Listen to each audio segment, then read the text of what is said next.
The review covers a wide range of topics. We've looked at how many people are using electronic cigarettes, whether they're adult smokers or non-smokers or youth. We've looked at the health risks of electronic cigarettes. We've looked at whether electronic cigarettes are encouraging people to stop smoking. And we've also looked at what people think about electronic cigarettes. And finally, we've looked at a new category of products called heated tobacco products that came on the market since our last report.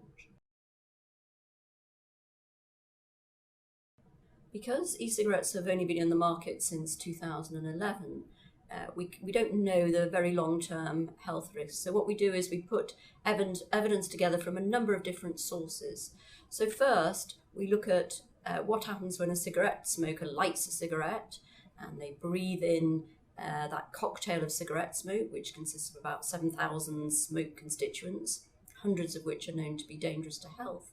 And then we've compared that with electronic cigarettes, which is when a user inhales a vapor or an aerosol consisting of nicotine and flavors in propylene glycol and or glycerin. And what we find is that there's far fewer constituents in electronic cigarette vapor than were in cigarette smoke. And those constituents that are present are there at much lower levels than present in cigarette smoke. So on that comparison, in our last report, we concluded that electronic cigarettes were around 95% less harmful than tobacco cigarette smoking.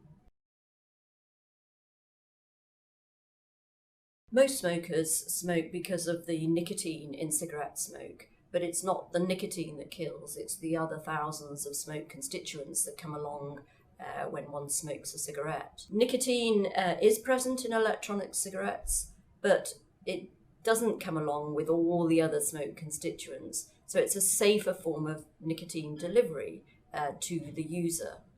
Unfortunately, not many smokers understand the difference between nicotine and the other smoke constituents, and only around 10% of the population believe that nicotine causes very little of the risk of cigarette smoking, which is the correct answer.